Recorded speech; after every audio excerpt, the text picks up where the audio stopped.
Hello दोस्तों, learn computer के एक नए एपिसोड में आपका एक बार फिर से स्वागत है। दोस्तों, जैसा कि आपको पता है, हमने 12th क्लास कंप्यूटर साइंस का चैप्टर नंबर 2 स्टार्ट किया था, जिसका नाम है ऑपरेटिंग सिस्टम। और दोस्तों, ऑपरेटिंग सिस्टम चैप्टर के अंदर हमने 4 ट्यूटोरियल पहले कंप्लीट कर लिए हैं। ये 5वां ट्यूटोरियल है और आज के इस वीडियो में मैं आपको बताने वाला हूँ कि जो हमारा ऑपरेटिंग सिस्टम होता है उसकी बनावट कैसी होती है, उसका स्ट्रक्चर कैसा होता है, तो इसके बारे में हम जानेंगे। तो गाइस, सबसे पहले हम थ्योरी पढ़ लेते हैं, उसके बाद में इस फिगर को समझते हैं, तो बाद में आपको फिगर अच्छे से समझ आ जाएगा। तो चलिए पहले थ्योरी पढ़ लेते हैं। तो गाइस, यहाँ पर लिखा है कोई भी ऑपरेटिंग सिस्टम कई सारी परतों में बटा होता है। दोस्तों, जो ऑपरेटिंग सिस्टम होता है उसकी बहुत सारे लेयर्स होते हैं, उसमें बहुत सारे लेयर होते हैं। आगे लिखा है प्रत्येक टॉप की परत अपनी लोअर परत से जुड़ी होती है। और दोस्तों, जो एक बड़ी परत होती है, जो टॉप लेवल की परत होती है, जो लेयर होती है, वो अपनी बॉटम लेयर से जुड़ी रहती है, यानी कि बड़ी लेयर छोटी लेयर से जुड़ी रहती है। आगे लिखा है सबसे नीचे की परत को बॉटम लेयर या लोअर लेयर तथा ऊपर की परत को टॉप लेयर या अपर लेयर कहते हैं। तो दोस्तों, हमारे ऑपरेटिंग सिस्टम की सबसे नीचे वाली लेयर को हम लोग बॉटम लेयर बोलते हैं या उसको लोअर लेयर बोलते हैं, और जो ऊपर की लेयर होती है उसको हम टॉप लेयर या अपर लेयर बोलते हैं।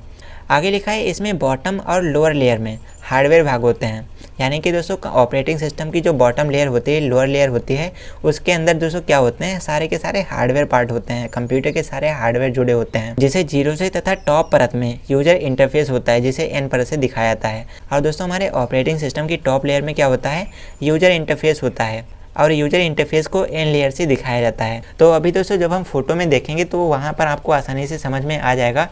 नीचे लिखा है ऑपरेटिंग सिस्टम की प्रत्येक परत इस प्रकार विभाजित होती है कि वह अपने से नीचे की परत के फंक्शन को एवं उसकी सेवाओं का प्रयोग कर सकती है।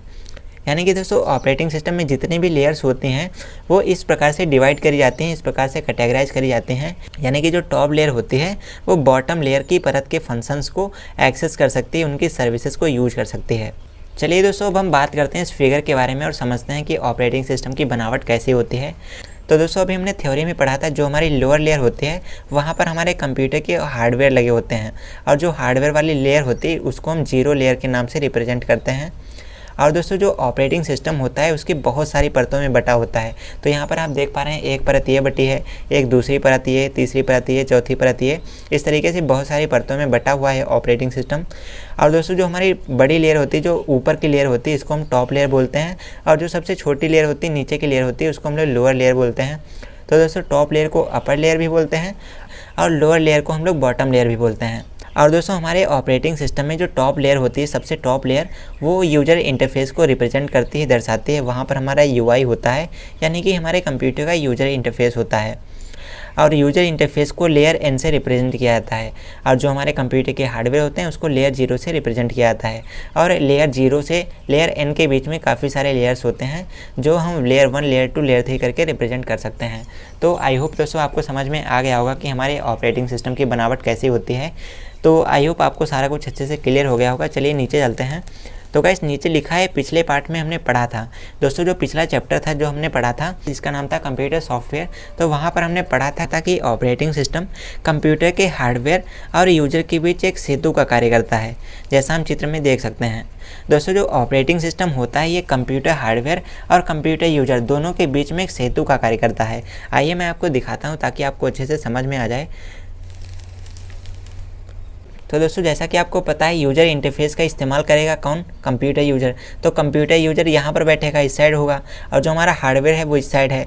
तो जो ऑपरेटिंग सिस्टम होता है वो हमारा पूरा सेतु की तरह कार्य करता है, क्योंकि यूजर हमारा इधर होता है, कंप्यूटर का हार्डवेयर इधर होता है।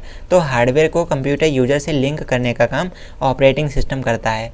तो आई होप दोस्तों आपको सारा कुछ समझ में आ गया होगा। चलिए दोस्तों, मिलते हैं अगले वीडियो में। आज की इस वीडियो के लिए बस इतना ही।